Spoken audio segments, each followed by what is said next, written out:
Bismillahirrahmanirrahim. Assalamu alaikum wa rahmatullahi wa barakatuh. Allah Azza wa Jal nous dit dans le Coran que le prophète sallallahu alayhi wa sallam est d'un comportement exemplaire. Wa innaka la'ala khuluqin azim.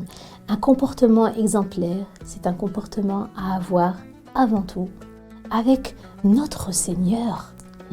Il est indispensable de se comporter de la meilleure des manières avec les gens, comme le dit le prophète sallallahu alayhi wa sallam, wa khaliqin nas bi khuluqin hasan.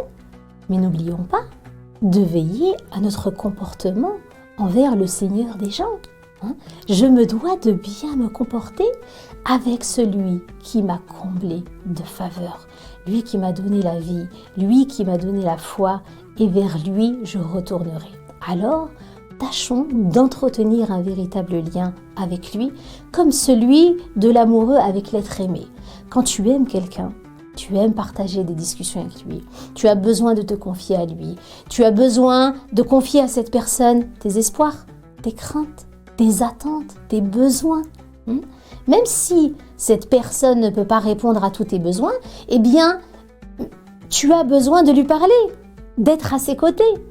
Même si elle ne peut pas te garantir ton bonheur, ça te fait du bien de te confier à elle. Effectivement, celui qui aime quelqu'un apprécie avoir des moments d'intimité avec cette personne, que ce soit de jour comme de nuit.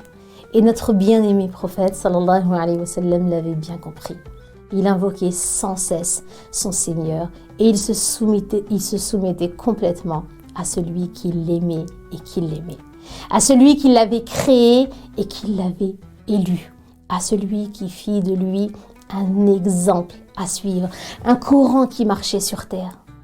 N'est-ce pas que lorsque l'on interrogeait Aïcha radiallahu anha sur le comportement du prophète sallallahu alayhi wa sallam, elle disait Kana Qur'ana yamshi ala al-ard.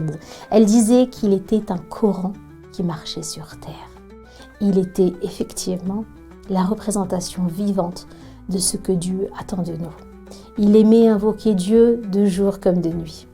Parfois, nous pensons être trop occupés et ne pas avoir le temps pour entretenir ce lien avec Dieu. Mais est-ce qu'en réalité, nous sommes plus compliqués que ne l'était le prophète sallallahu alayhi wa sallam? Bien sûr que non.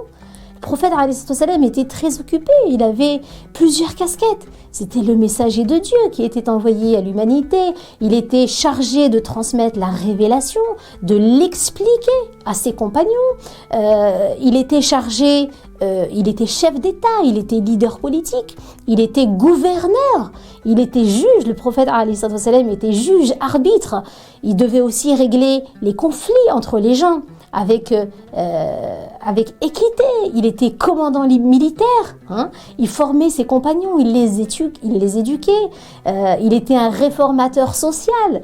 An-Nabi sallallahu alayhi wa sallam était aussi diplomate. Il a négocié des traités de paix, comme par exemple le traité de Hudaybiya, etc.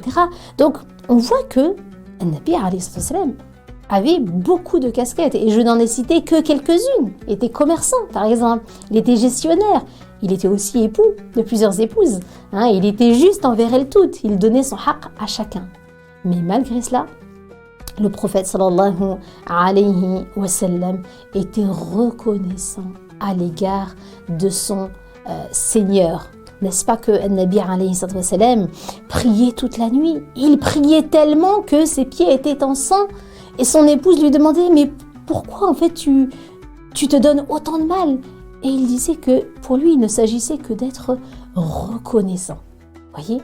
Donc malgré ses responsabilités, Nabi alayhi wa sallam ne trouvait aucune raison justifiant un éloignement quelconque avec son Seigneur malgré ses responsabilités.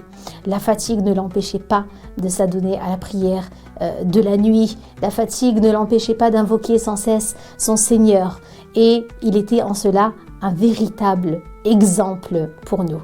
Donc quand on voit tous ces livres d'invocation qui répertorient tout plein d'invocations à dire, etc., c'est ce à quoi on doit penser. On doit se dire, en fait, ça veut dire quoi? Ça veut dire qu'il était sans cesse dans l'invocation d'Allah subhanahu wa ta'ala, dans le rappel d'Allah subhanahu wa ta'ala. Le seul endroit où il ne pouvait invoquer Allah Azza wa Jal, c'était dans les sanitaires, et il se dépêchait d'en sortir parce que c'était le seul endroit où il ne pouvait pas l'invoquer. Or, aujourd'hui, les gens rentrent dans les sanitaires avec leur téléphone et restent 10 minutes, 20 minutes, 30 minutes à s'en oublier parfois. Donc, soyons à l'image de notre bien-aimé prophète, sallallahu alayhi wa sallam, pour notre plus grand bien.